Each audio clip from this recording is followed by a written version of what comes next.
Hello everyone, আমি মধুমিতা। আমি আবারও চলে এসেছি একটি নতুন ভিডিওর সঙ্গে। তো আশা করছি তোমরা সবাই ভালো আছো। আমিও তো ভালো আছি তোমাদের ভালোবাসা আর আশীর্বাদে। তো আজকে চলে যাচ্ছি, দেখো আমাদের বাড়ির পুজো। পুজোটা হয়েছিল বৈশাখ মাসের শেষ শনিবারে। তো আমাদের বাড়িতে পুজো একবার হয়েছিল মূর্তি তুলে, আবার একবার দেওয়া হচ্ছে। তাহলে 3বার নাকি দিতে হয় এই পুজো দিলে পরে। তো ঠিক আছে, তো এবার তোমরা দেখতে থাকো। চলো তোমাদেরকে দেখাই যে আমাদের তার আগে হচ্ছে আমাদের ঘরে নারায়ণ পুজো। তো নারায়ণ পুজো সব জোগাড় টোগাড় করে নিয়েছে আমার দেওর। এই যে আমার দেখছে পুজোর জোগাড় টোগাড় করা হয়ে গেছে, করে টোরে এখন আসবে পুরোহিত মশাই। এইবারে তোমরা দেখতে পাচ্ছ একটু পুরোহিত মশাই পুজো করে চলে গেছে। তো পুজো করা হয়ে গেছে, দেখো সেই ক্লিপটা আমি নিতে পারিনি। তারপরে আমাদের ঢাকা মশাই চলে এসেছে। তো এখানে বাজাতে শুরু করে দিয়েছে। আর আমাদের পুজো হতে গায়ে সন্ধ্যা লেগে গেছে। আমাদের পুজো হতে, এই যে আমাদের পুরোহিত মশাই ঘরের পুজো হয়ে গেছে, এবার ওখানে গিয়ে বসবে।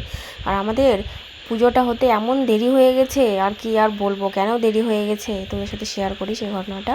তো আমাদের যিনি হচ্ছে ঠাকুর বানায়, মানে প্রতিমাটা যিনি বানায়, তিনি প্রত্যেকবার যে কোনো আমাদের এই যে বাড়ির পুজো যেমন গোপাল ঠাকুরটা বানানো হয়, ওই মানে যেদিন পুজো সেই দিন রং করে, সেই দিন সব ঠিকঠাক করে। এই জন্য আমাদের পুজোটা লেট হয়।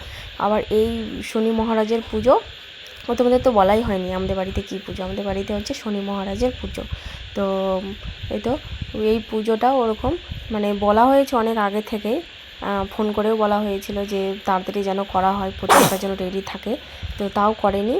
তো তারপরে মানে যেদিন পুজো, যখন পুজো হবে বসবে, পুরোহিত মশাই চলে আসছে আমাদের বাড়িতে, তাও পর্যন্ত তখনও পর্যন্ত আমাদের বাড়িতে প্রতিমা রেডি হয়নি, প্রতিমা ঠিকঠাক মতো রেডি হয়নি। তাহলে বলো কার না মেজাজটা গরম হয়। তো সকলে তো আমরা সবাই উপোস ছিলাম বাড়িতে, সবাই উপোস ছিলাম। আমি, আমার বর, তারপরে আমার শাশুড়ি, আমার শ্বশুরমশাই ছিলেন না, ও শ্বশুরমশাই খেয়ে নিয়েছিলেন। তারপরে আমার দেওর তো সব জোগাড় যন্ত্র সব কিছু করছে। তারপর দেখো গল্প করতে করতে আমাদের পুরোহিত মশাই চলে আসছে। তো অনেকক্ষণ পর, সন্ধ্যার আগে তারপর দেখো আমার শাশুড়ি মা গিয়ে বরণ করে নিচ্ছে ঠাকুরকে।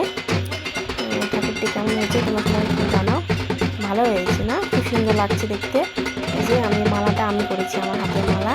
আমার তো খুব ভালো লাগলো ঠাকুরের এই মালাটা করে দিতে পেরে। আমার তো খুব আনন্দ হচ্ছে, মন থেকে করেছি। আমি তো সেদিন যা করেছি, যা করেছি সব মিলে জিনিসটা মেলে মন থেকেই করেছি।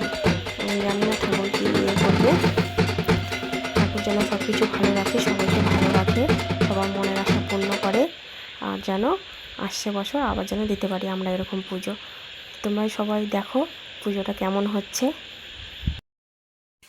আর গাইস, তোমরা সবাই জানিও আমার ভিডিও তোমাদের কেমন লাগে, আর কীরকম ভিডিও দেখতে চাও তোমরা অবশ্যই আমাকে কমেন্ট করে জানাবে, এবং লাইক করো অ্যান্ড সাবস্ক্রাইব করে দিও আমার চ্যানেলটাকে।